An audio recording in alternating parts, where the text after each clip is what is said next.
What's going on, guys? Bassin' Up Moffat here, coming at you with a new video for this week.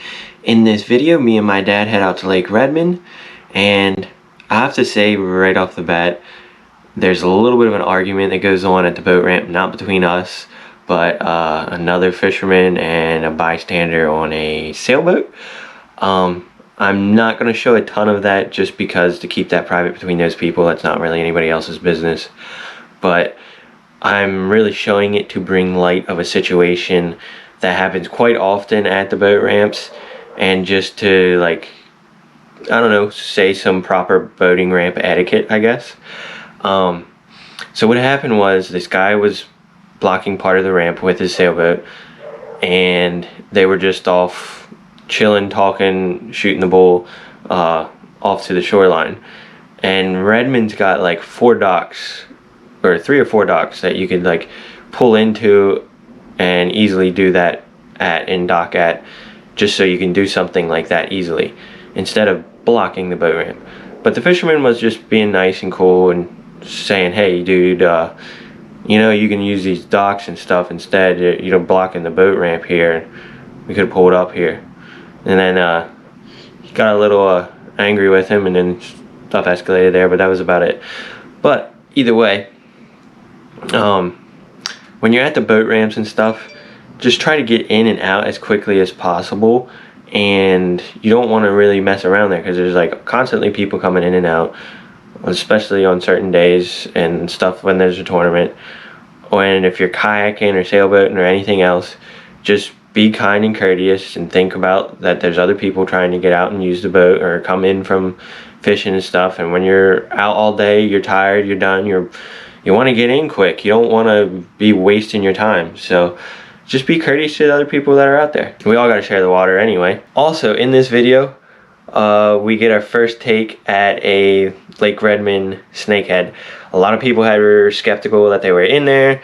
I honestly kind of was a little bit too, but also kind of believed it in a way. But definitely saw one. Definitely had one on. Did not get it in, sadly. But I could definitely tell it was a snakehead. It wasn't a bass, and it wasn't anything else that was in Redman. But hope you guys enjoy this video, and without further ado, let's get into it.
Nobody said nothing disrespectful.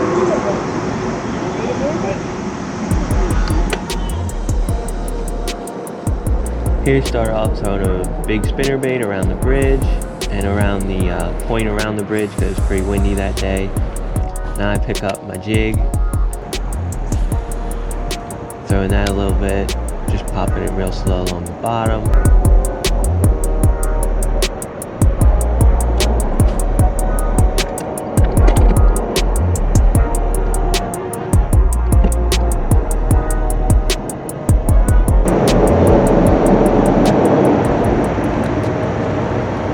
Whacked it. What are you throwing? I got it.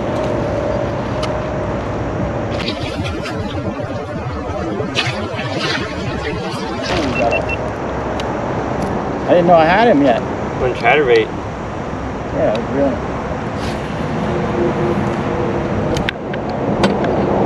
Started reeling fast because you were getting away, and then it was like whack, and then I was like, oh, got off. And I started reeling some more, and I was like, I'm stuck on the trolling motor. Well, no, it was the fish. Now here I pick up the rattle trap, start chucking that a bunch. Fall's always a great time to throw a rattle trap. There's one. Oh, damn it. It was a little thing. I had him for like a second. Rattle trap's a great fall bait because they're focused in on bait and really keying in on bait this time of year. Sometimes you gotta vary your retrieve with it, jig and pop it, or straight retrieve, slow retrieve, sometimes ripping it real fast through the grass. You can even bang it off a cover a little bit. Gotta be a little careful doing that though. This one, my camera died on and I couldn't get the thing to turn back on, so that's all the footage I had for it. Boy.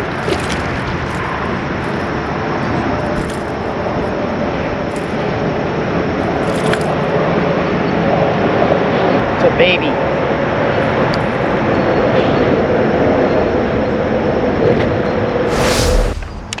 Now I switch it up and throw in a Mega Bass Dark Sleeper, little swim bait.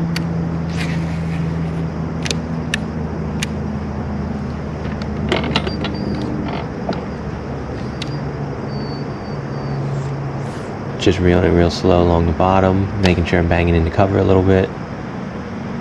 And bam, miss one here. Now this is real important. I miss this fish, I throw back into it right away, and I switch my camera on because usually a fish will bite again like that. You always throw back in right after you get a bite. As long as you don't hook them, they'll bite again. Sure enough, he does. There's one.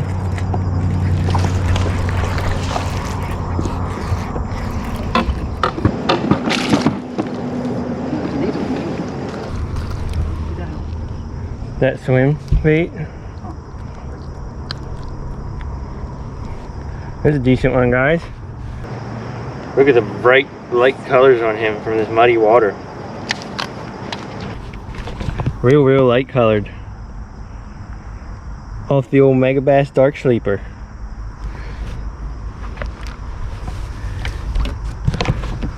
Let's throw him back. There he goes. You didn't get back in there. Yeah, he hit it the first time. I threw in there once and I felt him bite it once. And then the second time I threw back in there and he grabbed it again. Still throwing the Dark Sleeper, dragging it around through the trees, dragging it along the steep shorelines that Redman has. We're probably sitting at about 15 foot of water here.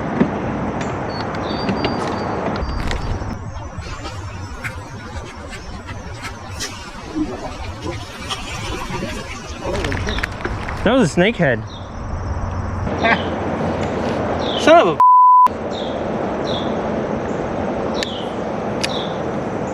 That was a little snakehead. Looked different, I'd know that. Yeah. No bass. He flew out of the water. That was hilarious. That sucks, dude. That would have been my first one.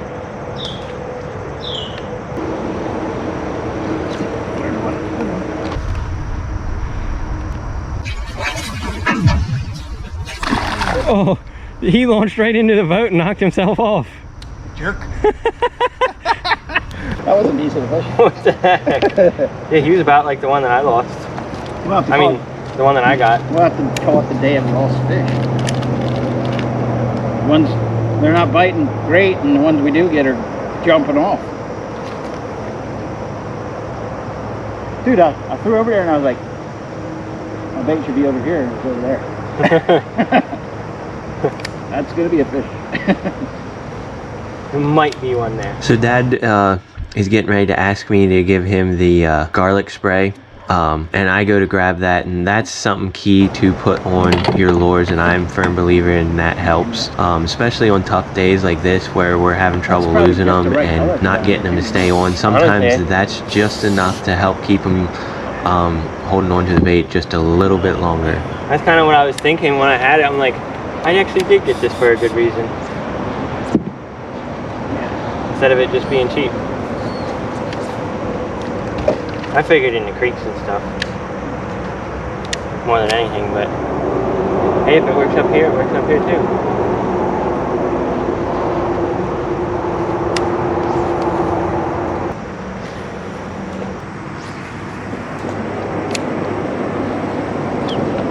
Sure enough, Dad gets one.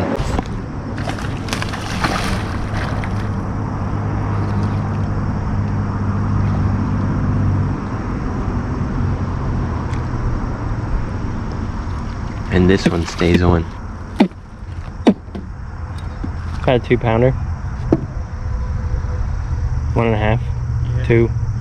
Felt bigger. Yeah. Because we're catching dinks, I guess. Easy one. Off the old jig. There he goes.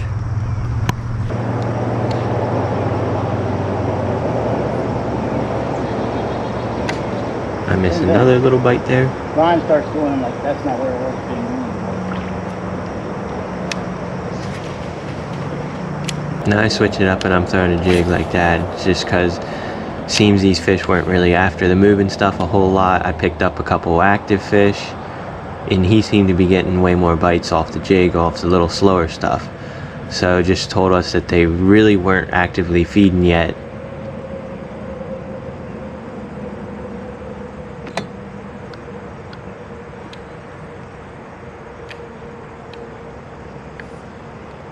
Now this herring, this thing, this is ridiculous.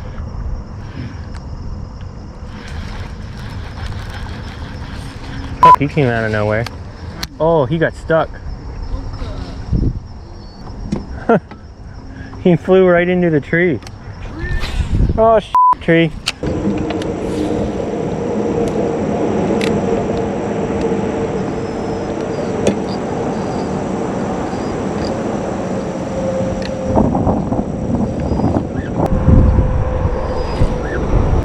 There's one.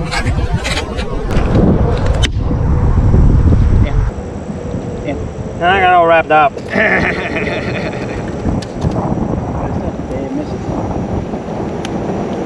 They all got away.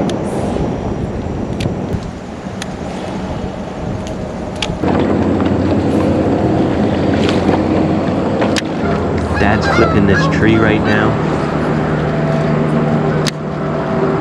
You think that would work down here? I think that's too normal color for now. There's one.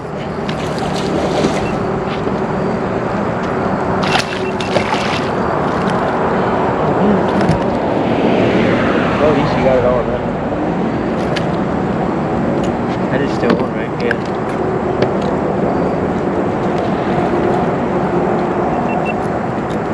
I'll get a close up with this one.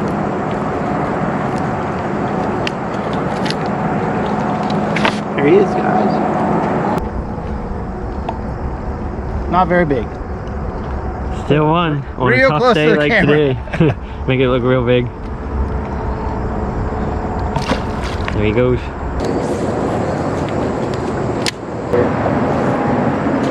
Now we're playing the little musical chairs.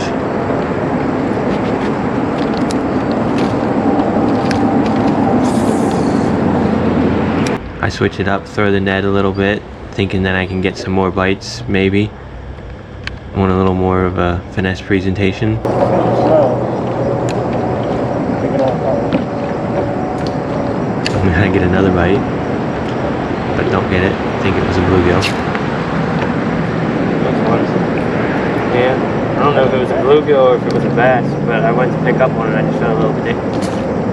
And this one, I guess I deleted the footage for, so this is all I have for it. Sadly, that happens from time to time. You go through so much footage and it all runs together. So, sorry about that, but it was just a dink. Sorry.